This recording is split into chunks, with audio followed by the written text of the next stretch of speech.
Hello नमस्कार साथियों, मैं संदीप कुमार। हमारे इस YouTube चैनल अपनी क्लासेस MSKD पर आपका हार्दिक स्वागत करता हूं। दोस्तों, अगर आप हमारे चैनल को पहली बार देख रहे हैं तो इसे लाइक करें, शेयर करें, सब्सक्राइब करें, साथ में बेल आइकन का बटन आप जरूर दबाएं ताकि हमारे आगे आने वाले वीडियो की नोटिफिकेशन आपको मिलती रहे। दोस्तों, हम बात कर रहे थे लाभ और हानि की। लाभ और हानि के हमने 5 टाइप का अध्ययन कर लिया था। आज हम बात करेंगे छठी टाइप की। तो देखिए, छठी टाइप का क्वेश्चन किस प्रकार से पूछे जाते हैं। क्वेश्चन हमारे सामने, कोई दुकानदार कुछ वस्तु 3 रुपए में 2 की दर से खरीद कर 2 रुपए में 3 की दर से बेच दे तो लाभ या हानि प्रतिशत क्या होगा। तो दोस्तों, ऐसे प्रश्नों में क्या करना है आपको, वस्तुओं को समान बनाकर मूल्यों के अंतर के आधार पर लाभ और हानि की गणना करेंगे। तो देखिए, शुरू करते हैं अपन इसका सॉल्यूशन। सबसे पहले आपको लिखना है मूल्य, यहां लिखनी है वस्तु, इस तरफ लिखना है यहां खरीदी गई वस्तु और यहां लिखना आपको बेची गई वस्तु। अब देखिए, पहले क्या किया उसने, 3 रुपए में 2 की दर से खरीदी, यानी कि 3 रुपए में 2 वस्तुएं खरीदी। फिर क्या करता है, 2 रुपए में 3 बेच देता है, यानी 2 रुपए में बेची उसने 3। अब यहाँ जो ये वस्तुओं का जो दे रखा है मान, उसे हम समान बनाएंगे पहले। तो समान बनाने के लिए क्या करेंगे, नीचे वाली वैल्यू को ऊपर से गुणा करेंगे और ऊपर वाली वैल्यू को नीचे से गुणा कर देंगे। तो इसको 3 से गुणा करेंगे और इसको 2 से गुणा करेंगे, तो ये समान बन जाएगी। 3 से 2 गुणा होगा तो 6 और 3 से 3 गुणा होगा तो 9। यहाँ 2 3 से गुणा होगा तो 6, यहाँ 2 2 से गुणा होगा तो 4। ये हमारे पास नया वैल्यू आ गई हमारे पास कि 9 रुपए में वो 6 वस्तु खरीदता है और 4 रुपए में 6 वस्तु बेच देता है। तो यहां से अंतर कितना आया, यहाँ 9 रुपए में खरीदता है और 4 रुपए में बेचता है, तो कितने कम में बेचता है, 5 कम में बेचता है। 5 कम में बेचता है, कितने पर, 9 पर। परसेंट में बताना है गुणा 100। ये कट रहा नहीं तो इसको गुणा कीजिए, 500 बटा 9, 9 5 45, 9 5 45, 55 से ही 5 बटा 9% का लॉस हो गया उसको। एक बार आप दोबारा देखिए, अपना प्रश्न कह रहा था कि कुछ वस्तु 3 रुपए में 2 की दर से खरीदता है। तो सबसे पहले क्या किया उसने, 3 में 2 की दर से खरीद लिया। फिर वो कहता है कि 2 में 3 की दर से बेच देता है, यानी बेचा क्या, 2 रुपए में 3 की दर से बेचता है। तो ऐसे प्रश्नों में आपको क्या करना है, सबसे पहले जो दी गई वस्तुएं हैं उनको समान बनाना है। समान बनाने के लिए नीचे वाले से ऊपर को गुणा कर देना और ऊपर वाली संख्या को नीचे से गुणा करना।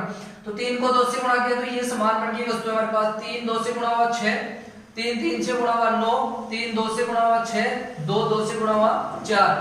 अब जब ये वस्तुएं समान हो जाए हमारी, तो अब क्या करना है, जो मूल्य है उनके अंतर के आधार पर लाभ और हानि की गणना करेंगे। 9 रुपए में उसने 6 वस्तुएं खरीदी थी और 4 रुपए में उसने 6 वस्तुएं बेच दी। तो 9 में खरीदी, 4 में बेची, तो कितने कम में बेची, 5 कम में बेची। कितने पर, 9 पर। 5 कम में बेची, 9 पर। परसेंट में बताना था तो 2 0 ये 100 और इसको भाग देंगे तो ये आएगा 55 से ही 5 बटा 9% की हानि। चलो एक क्वेश्चन और लेते हैं इसी प्रकार का। दोस्तों, ये है अपना अगला क्वेश्चन। एक आदमी कुछ सेव 5 रुपए में 6 की दर से खरीद कर 6 रुपए में 5 की दर से बेच दे तो लाभ या हानि प्रतिशत बताओ। पिछले क्वेश्चन की तरह ही करना है, दोनों प्रश्न समान थे। देखिए, सबसे पहले यहां लिखना अपन को मूल्य, यहां लिखना है वस्तु, यहां खरीदी गई और यहां बेची गई। सबसे पहले वो क्या करता है, वो 5 रुपए में 6 की दर से खरीदता है, यानी 5 रुपए में 6 खरीदता है। फिर वो 6 रुपए में 5 बेच देता है, 6 रुपए में 5 बेच देता है। ऐसे प्रश्नों में हमेशा आपको वस्तु समान करनी है। वस्तु समान करने के लिए ऊपर वाले वैल्यू को नीचे से गुणा करना और नीचे वाली वैल्यू को ऊपर से गुणा करना। तो इसको 5 से और इसको 6 से। 5 6 से गुणा होगा तो यहाँ 30 और 5 5 से गुणा होगा तो 25। इसका मतलब क्या हुआ कि उसने 25 में 30 वस्तुएं खरीदी, 25 रुपए में 30 वस्तु खरीदी और 6 को 5 से गुणा करेंगे 30 और 6 को 6 से गुणा करेंगे 36। अब इससे आप क्या समझे कि 25 रुपए में 30 वस्तुएं खरीदता है और 36 रुपए में 30 वस्तुएं बेच देता है। वस्तुओं समान करना, हमारी वस्तुएं समान हो गई। प्रॉफिट एंड लॉस, जो लाभ और हानि में ज्ञात करना, वो मूल्य से ज्ञात करना। यानी उसने 25 में खरीदा और 36 में बेचा, तो कितने ज्यादा में बेचा, 11 ज्यादा में बेचा। 11 ज्यादा में बेचा किस पर बेचा? क्रय मूल्य पर। क्रय मूल्य क्या था? 25, यानी 25 पर बेचा। 11 ज्यादा पर बेचा, 25 पर गुणा 100। 25 से 4 बार कटेगा और 11 को 4 से गुणा करोगे तो आएगा 44% का लाभ। एक बार और समझिए आराम से। अपना प्रश्न कह रहा था कि जो कुछ सेव खरीदता है वो 5 रुपए में 6 की दर से खरीदता है, 5 रुपए में 6 की दर से खरीदता है। एक तरफ आपको मूल्य लिखना है, एक तरफ आपको वस्तु लिखना है। इस तरफ लिखना है खरीदी गई वस्तु, नीचे लिखना है बेची गई वस्तु। वस्तुओं के मूल्य को समान बनाना है। जैसे ही वस्तुओं का मूल्य समान बन जाएगा, आपको ये मूल्य के अंतर के आधार पर लाभ और हानि की गणना करनी है। 5 रुपए में 6 की दर से खरीदता और फिर 6 रुपए में 5 की दर से बेच देता है। यहाँ वस्तुएं समान नहीं है। अगर वस्तुएं समान हो तो समान बनाने की आवश्यकता नहीं है। यहाँ वस्तुएं समान नहीं है, इसलिए हम समान बनाएंगे। नीचे वाली वस्तु को ऊपर से गुणा करेंगे और ऊपर वाली को नीचे से गुणा करेंगे। तो 5 6 से गुणा होगा 30, 6 5 से गुणा होगा 30, 5 5 से गुणा हुआ 25 और 6 6 से गुणा हुआ 36। यानी कि इस चीज से आप क्या समझे कि उसने 25 रुपए में 30 वस्तुएं खरीदी और 36 रुपए में 30 वस्तुएं बेच दी। तो 25 में खरीदकर जब वो 36 में बेचता है तो उससे क्या होगा? 11 रुपए ज्यादा में बेचा, 11 ज्यादा में बेचा, किस पर? 25 पर गुणा 100। तो क्या हुआ? उसके 44% का लाभ। चलो बढ़ते हैं अगले क्वेश्चन की ओर। दोस्तों ये अपना अगला क्वेश्चन। 1 रुपए में 16 संतरे बेचने पर एक आदमी को 40% की हानि होती है। 20% का लाभ कमाने के लिए 1 रुपए में उसे कितने संतरे बेचने पड़ेंगे? दोस्तों इस प्रश्न को हम दो तरीके से कर सकते हैं। मैं आपको दोनों तरीके यहाँ बताऊंगा। जो तरीका आपको अच्छा लगे उस तरीके से आप सोल्व कर लेना। सबसे पहले आपको क्या करना, जैसे वो 1 रुपए में 16 संतरे बेचता है तो मैं यहां से आपको पूछूं कि वो 1 रुपए में 16 संतरे बेचता है तो एक संतरे का मूल्य कितना होगा? तो आप कैसे बताओगे? 1 रुपए तो वस्तु जो है उसका भाग किसमें दोगे आप? मूल्य में वस्तु का भाग दोगे तो एक वस्तु का मान आएगा कि नहीं आएगा? आएगा। जैसे कि मैं फॉर एग्जांपल आपको समझाऊं कि मान लीजिए मैं 135 रुपए की 3 केजी चीनी खरीद कर लाता हूं। ये एग्जांपल से समझिएगा आप इस चीज को, आप इस एग्जांपल के माध्यम से समझिएगा। मान लीजिए मैं 135 रुपए की 3 केजी चीनी खरीद कर लाता हूं और मैं आपसे ये पूछूं कि 1 केजी चीनी का भाव क्या होगा? तो आप कैसे बताओगे? इस मूल्य में इस क्वांटिटी है, इस जो ये अपना जो वस्तु है इसका भाग दोगे आप। यहाँ जैसे 3 का भाग दोगे तो 1 केजी का भाव आएगा कि नहीं आएगा? 45 रुपए पर केजी होगा कि नहीं होगा? आपने बता दिया तुरंत। वस्तु का भाग मूल्य में दिया, 1 इकाई का मान यहाँ से आ गया, 1 किलो का मान यहाँ हमारे पास आ गया। वही यहाँ करना में एक वस्तु का एक संतरे का मूल्य ज्ञात करने के लिए जो टोटल मूल्य है उसमें टोटल वस्तुओं का भाग देंगे तो यहाँ से एक संतरे का मूल्य आ जाएगा। 1 रुपए में 16 का भाग देंगे तो ये एक संतरे का मूल्य हो गया। यहाँ से हमें क्रय मूल्य ज्ञात करना है। क्रय मूल्य ज्ञात करने के लिए 40% की उसे हानि हो रही है। 40% की हानि हो रही है तो मैं यहाँ करता हूँ बटे, वो 40% की हानि कर रहा है तो बेच रहा कितने में? 60 बटे 100 में बेच रहा नहीं बेच रहा। जब मैं इस भिन्न को यहाँ इसके बराबर गुणा में लाऊंगा तो ये उल्टी हो जाएगी। तो ये बना देगी 1 बटा 16 गुणा 60 और 100 जो ऊपर हो गए तो 100 ऊपर चला जाएगा अंश में, और जो 60 है वो हर में आ जाएगा। यहाँ 60 है अंश में था वो यहाँ हर में आ जाएगा, और जो यहाँ हर में था वो यहाँ अंश में चला जाएगा। अब आप इसको काटिए, 0 से 0, 2 से इसको काटिए 8 बार और इसको काटिए 5 बार। यहां से ये जो आया वो आएगा 5 बटा 48, यानी ये जो क्या आ गया? क्रय मूल्य आ गया। 1 में 16 वो बेच रहा था लेकिन ये क्रय मूल्य आ गया। यहाँ से क्रय मूल्य आ गया उन वस्तुओं का कि वो टोटल कितनी खरीदता है? 5 रुपए में वो 48 वस्तुएं खरीदता है। तो यहाँ से जब वो 5 रुपए में 48 वस्तुएं खरीदता है तो यहाँ से हम बता सकते हैं कि 1 रुपए में वो कितने संतरे बेचे ताकि उसे 120% का लाभ हो। तो यहाँ से देखना 5 रुपए में वो 48 संतरे खरीदता है तो उसे 120 का लाभ लेने के लिए कितने संतरे बेचने होंगे? तो इसको क्या काटिया 12 से ये कटेगा 10 बार, 12 से ये कटेगा 4 बार, इसको 2 से काटिए ये 2 बार, ये 5 बार, इसको 5 से काटिए ये 20 बार, इसको 5 से काटिए ये 4 बार। 4 को 2 से गुणा कीजिए तो यहाँ ऊपर तो बच गया 1 और नीचे बच गया 8 हो गया। यानी कि वो 1 रुपए में जब 8 संतरे बेचेगा तो उसे 20% का लाभ होगा। एक बार दोबारा देखिए इसी तरीके को, फिर मैं दूसरा तरीका भी आपको बताऊंगा। उसने कहा 1 रुपए में 16 संतरे बेचने पर एक आदमी को 40% की हानि होती है। तो मुझे ये बताइए एक संतरे का मूल्य क्या होगा? यानी मूल्य के अंदर जो वस्तुओं का भाग दोगे तो एक वस्तु का मूल्य हमारे पास आ जाएगा। 1 रुपए में वो 16 संतरे बेच रहा था तो 1 बटा 16। उसे ये बेचने पर 40% की हानि हो रही थी, 40 की हानि हो रही थी तो 60 60/100 में बेच रहा था, यहाँ से क्रय मूल्य ज्ञात करेंगे। ये 60/100 यहाँ उल्टा हो जाएगा, 100/60 बना देगा। जब इसको सोल्व करोगे तो आएगा 5/48। 5/48 का मतलब क्या समझिए, उसका क्रय मूल्य हुआ कि वो 5 रुपए में 48 वस्तुएं खरीदता है। तो यहाँ से पूछा कि 1 रुपए में वो कितनी संतरे बेचे ताकि उसे 20% का लाभ हो। तो यहाँ से 5/48 गुना 120/100, इसको जब आप सोल्व करोगे तो यहाँ आएगा 1 रुपए में 8 वस्तुएं जब वो बेचेगा तो उसे 20% का लाभ होगा। अब देखिए दूसरा तरीका आप और देखिए, ये एग्जाम्पल है, इसका कोई मतलब नहीं। सबसे पहले आपको कीमत का अनुपात बनाना है। अनुपात पे करो आप, कीमत का अनुपात बनेगा, देखिए क्या बनेगा, 40 कम में बेचता है तो कितने बेचता है, 40% की हानि होती है तो 100 से 40 कम यानी वो 60 में बेचता है।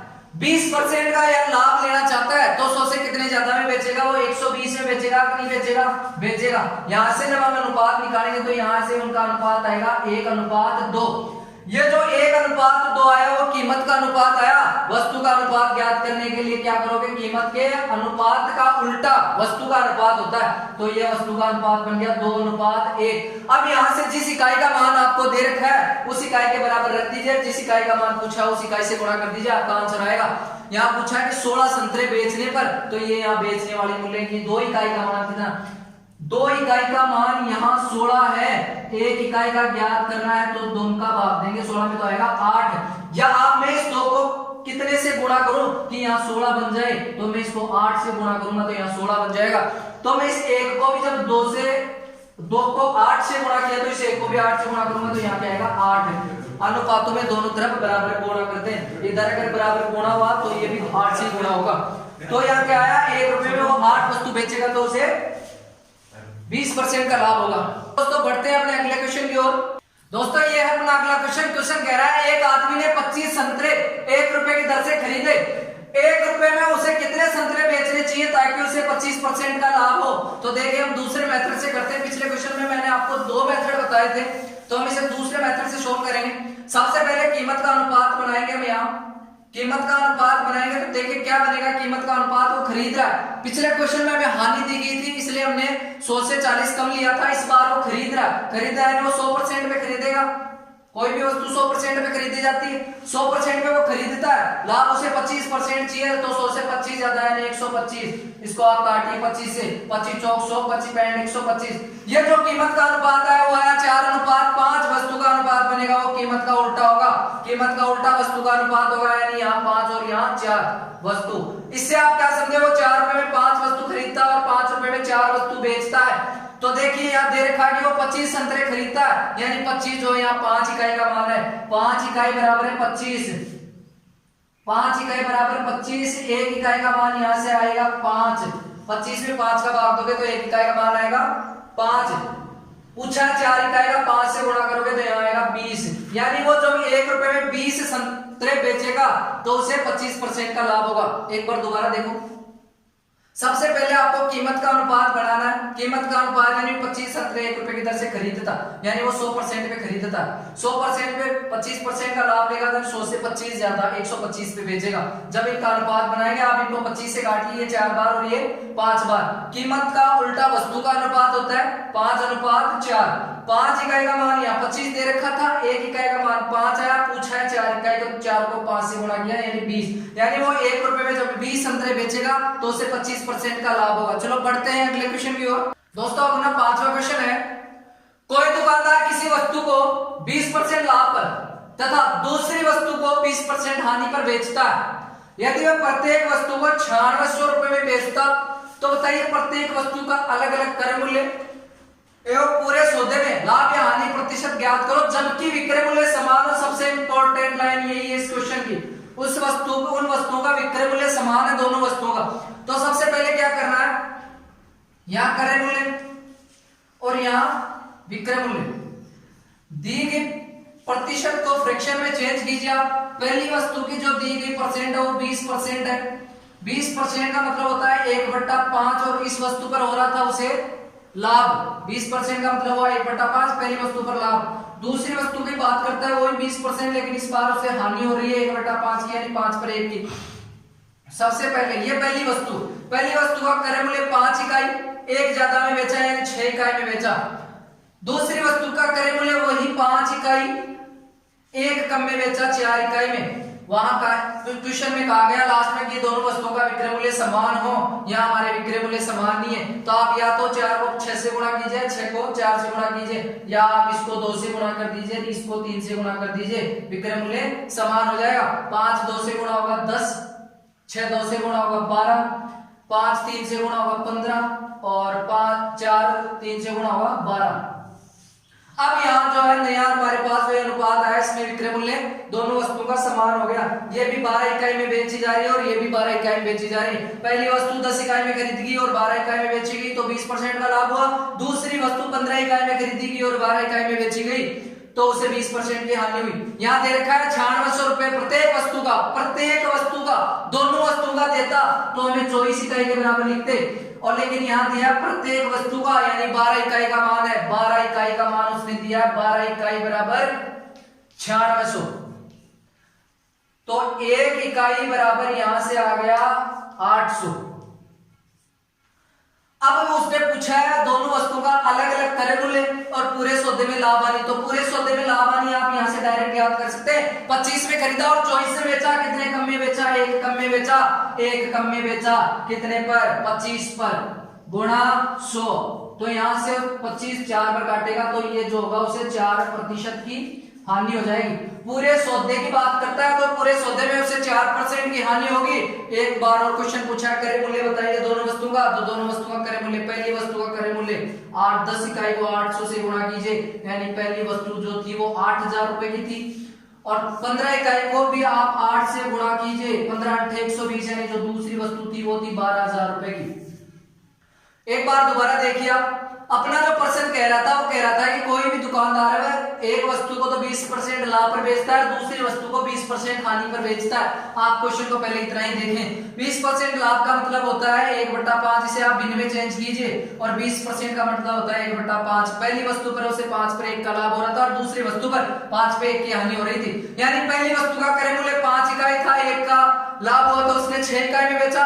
दूसरी वस्तु का क्रय मूल्य वही 5 इकाई था लेकिन 1 की हानि हुई तो उसने कितने में बेचा? 4 इकाई में। दोनों वस्तुओं का जो है विक्रय मूल्य समान दे की बात कही है तो समान करेंगे, यहां से इसको 2 से गुणा करेंगे तो ये 12, इसको 3 से गुणा करेंगे तो ये 12, 5 2 से गुणा होगा 10, 5 3 से गुणा होगा 15, यानी 10 इकाई में खरीदता है और 12 इकाई में बेचता है पहली वस्तु को। दूसरी वस्तु को 15 इकाई में खरीदता है और 12 इकाई में बेचता है तो उसे 20% की हानि हो जाती है। पूछा है पूरे सौदे में उसे क्या होगा, तो पूरे सौदे का मतलब होगा 24 इकाई में बेचता है, 25 इकाई में खरीदता है तो 1 इकाई कम में बेचा। 1 इकाई कम में बेचा किस पर? 25 पर, गुणा 100, 4% की हानि आ गई। फिर पूछा क्रय मूल्य बताइए दोनों वस्तुओं का, तो एक यहाँ 12 इकाई यानी प्रत्येक वस्तु को 9600 में बेचता है, यहाँ प्रत्येक वस्तु को 12 इकाई में बेचता है। 1 इकाई का मान यहाँ से निकाला, 12 इकाई का 9600, 1 इकाई का यहाँ 800। पूछा है 10 इकाई और 15 इकाई का, 10 इकाई को 800 से गुणा किया, 8000 रुपए पहली वस्तु का क्रय मूल्य आ गया, 15 इकाई को 800 से गुणा किया, दूसरी वस्तु का क्रय मूल्य आ गया 12000 रुपए। चलो बढ़ते हैं अगले क्वेश्चन की ओर। दोस्तों ये अपना 6वां क्वेश्चन, कोई दुकानदार किसी वस्तु को 550 रुपए के स्थान पर 650 रुपए में बेचता है तो उतना ही लाभ होता है जितना कि पहले हानि हुई थी, तो उस वस्तु का क्रय मूल्य बताओ। तो सबसे पहले क्या करना है, 2 विक्रय मूल्य दे रखे हैं तो विक्रय मूल्य फर्स्ट और विक्रय मूल्य सेकंड। पहला विक्रय मूल्य हमारे पास है वो है 550 रुपए और दूसरा विक्रय मूल्य है वो 650 रुपए। दोनों विक्रय मूल्य को हमें दोनों विक्रय मूल्य का जो अंतर होगा वो हमें बीच में रखना है। दोनों विक्रय मूल्य का जो अंतर है वो कितना है? 100। पहले उससे क्या हो रही थी, उतना ही लाभ होता है जितना कि पहले हानि हुई थी, तो मैं यहां से मान लेता हूं उससे पहले -1% की हानि हुई, तो अब उसे क्या होगा, +1% का लाभ होगा कि नहीं होगा? होगा। पहले 1% की हानि हो रही थी, अब 1% का लाभ हो रहा है। यहाँ जो ये 100 है वो ये दोनों इनके अंतर का इकाई के बराबर रखेंगे। -1 और +1, माइनस और प्लस का जब अंतर करते हैं तो वो आपस में जुड़ जाते हैं, तो 1 1 2, 2 इकाई का मान भी यहाँ क्या रखना है, जो दोनों विक्रय मूल्य का अंतर हमने बीच में रखा था वो ये इस 2 इकाई का मान है। यहां से 1 इकाई का मान ज्ञात करेंगे तो आएगा 50, यानी उससे पहले 50 को 1 से गुणा करेंगे, यहाँ 50 और यहाँ भी 50, पहले उसे 50 रुपए की हानि हो रही थी, अब उसे 50 रुपए का लाभ हो रहा है। कहा क्वेश्चन में उतना ही लाभ होता है जितना हानि, तो उतना ही है। पहले हानि हो रही थी, पहले 50 की हानि हो रही थी, अब 50 का लाभ हो रहा है, बराबर हो गया। अब क्रय मूल्य की बात करते हैं। क्रय मूल्य कैसे ज्ञात करोगे? तो क्रय मूल्य आप दो तरीके से ज्ञात कर सकते हो। सबसे पहले हानि को विक्रय मूल्य में जोड़ दीजिए, विक्रय मूल्य प्लस हानि, या क्या करोगे आप, विक्रय मूल्य माइनस लाभ। दोनों से आप क्रय मूल्य ज्ञात कर सकते हैं। दोनों से क्रय मूल्य जो आएगा वो समान आएगा। देखना, हानि वाला जो वो हानि पर बेचता है तो क्रय मूल्य उसको, विक्रय मूल्य उसका कितना था, 550। यहां से देखना 550 में जब वो बेचता है तो उसे 50 की हानि होती है, यानी प्लस 50 करूं मैं यहां, तो कितने आएगा, 600 रुपए उस वस्तु का क्रय मूल्य आ गया। आया कि नहीं आया? दूसरा देखिए, 650 में बेचता है तो उसे 50 का लाभ होता है। 650 में वो बेचता है तो 50 का लाभ होता है, यानी उस वस्तु का मूल्य कितना आया, 600 रुपए आया कि नहीं आया? दोनों से आया। ऐसे क्वेश्चनों में क्या करना है आपको, दिए गए विक्रय मूल्यों का अंतर जो बीच में रखना है, लाभ हानि की जो बात की गई वो दोनों यहाँ, उनका अंतर इस अंतर के बराबर है। यहां से एक इकाई का मान ज्ञात करेंगे, लाभ को विक्रय मूल्य में से घटाएंगे, हानि को विक्रय मूल्य में से जोड़ देंगे, तो क्रय मूल्य ज्ञात हो जाएगा। चलो बढ़ते हैं अगले क्वेश्चन की ओर। दोस्तों आज का अंतिम क्वेश्चन, कोई दुकानदार किसी वस्तु को 620 रुपए के स्थान पर 680 रुपए में बेचता है, तो अब उसे पहले से 4 गुना लाभ प्राप्त होता है, तो उसका क्रय मूल्य बताओ। पिछले क्वेश्चन में दे रखा था कि जितना उसे अब लाभ होता है उतना ही उसे पहले हानि हो रही थी, जबकि यहाँ कहा है कि पहले से 4 गुना लाभ हो रहा है। तो देखिए वही लिखना, पहले विक्रय मूल्य, पहले वाला विक्रय मूल्य फर्स्ट और विक्रय मूल्य सेकंड। पहला विक्रय मूल्य था उसका 620, बाद में विक्रय मूल्य बना 680, दोनों विक्रय मूल्य का जो अंतर आया वो आया 60।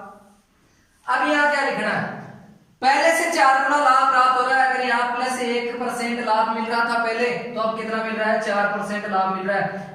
प्लस से और प्लस दोनों का जब अंतर करेंगे तो वो क्या आएगा, माइनस हो जाएगा। तो यहाँ से 4 में से 1 माइनस 3 इकाई का मान जो क्या है यहाँ 60, 1 इकाई का मान यहां से क्या आएगा 60 में जब 3 का भाग दोगे तो 20, यानी पहले उसे 20 रुपए का लाभ हो रहा था, अब उसे 80 रुपए का लाभ हो रहा है। यहां से 20 घटा दो, यहां से 80 घटा दो, ये दोनों लाभ की बात की है। तो कोई से ले लो, जैसे मैं लेता हूं 620 में से माइनस 20 घटाता हूं, तो उस वस्तु का जो क्रय मूल्य आएगा वो कितना आएगा, 600 रुपए। 680 में से 80 घटा दो, 600 रुपए ही उस वस्तु का क्रय मूल्य आएगा। देखिए एक तरीका और था, लेकिन वो तरीका कब अप्लाई होता है, जब लाभ और हानि दोनों बराबर दे रखी हो, गुणा में आए, कम बत्ती आए, तो वो तरीका लागू नहीं होगा। वो तरीका क्या था कि दोनों विक्रय मूल्यों को जोड़कर 2 का भाग देते हैं। जैसे कि पिछले क्वेश्चन में था, पिछले क्वेश्चन में 550 और 650 रुपए की बात करी थी उसने, तो इन दोनों को मैं जब जोड़ता हूं तो ये 6 और 5 11 1200 बनते हैं। 1200 रुपए में जब 2 का भाग देता हूं तो ये 600 रुपए पिछले क्वेश्चन में अपना जो क्रय मूल्य आया था वो यहाँ आ जाएगा, क्योंकि इसमें लाभ और हानि की जो बात की थी वो बराबर बात की, जबकि इस क्वेश्चन में गुने में बात की है। तो अब देखिए इस क्वेश्चन के ऊपर विक्रय मूल्य, दोनों विक्रय मूल्य को जोड़कर 2 का भाग देते हैं, तो देखना डिफरेंस आएगा 220 प्लस 680, यहाँ जो आएगा वो टोटल 1300 आएगा। 1300 में जब 2 का भाग दूंगा तो वो आएगा 650, जबकि हमारा क्रय मूल्य आ रहा है 600। इसलिए आपको यह तरीका नहीं लगाना। ये तरीका अप्लाई कहाँ होगा, जब दोनों लाभ और हानि के जो वैल्यू दे रखी हो जो बराबर होता है, आप ऐसा कर सकते हैं कि दोनों विक्रय मूल्यों को जोड़कर 2 का भाग देंगे तो आपको क्रय मूल्य प्राप्त हो जाएगा। लेकिन जब ऐसा कहता है कि उसका लाभ इस 4 गुना है, हानि से 2 गुना है, हानि लाभ से 1 गुना कम है, तब ये जो दोनों क्रय मूल्य को जोड़कर 2 का भाग देने वाला जो तरीका है वो फेल हो जाएगा। इसलिए आप इसी तरीके से करना। एक बार इसको मैं दोबारा समझाता हूं। दोनों विक्रय मूल्यों को आपको याद रखना है, दोनों विक्रय मूल्यों का अंतर बीच में रखना है। जो यहाँ दे रखा है कि पहले से 4 गुना लाभ प्राप्त होता है, पहले 1 इकाई लाभ प्राप्त हो रहा था, अब 4 इकाई, दोनों का अंतर है 3 इकाई। ये जो 3 इकाई अंतर है वो 60 के बराबर रखना है, तो 60 3 इकाई बराबर 60, 1 इकाई बराबर 20। तो यहाँ पहले 20 का लाभ हो रहा था, अब 80 का लाभ हो रहा है। 620 में से 20 घटा दो या 680 में से 80 घटा दो, अपना जो क्रय मूल्य आएगा वो 600 रुपए ही आएगा। आज के लिए इतना ही दोस्तों। अगर आप हमारे इस चैनल को पहली बार देख रहे हैं तो हमारे इस चैनल को सब्सक्राइब करें। अगर हमारी वीडियो आपको अच्छी लगे तो उसे शेयर करें, लाइक करें, साथ में कमेंट करके बताएं। ठीक है, धन्यवाद।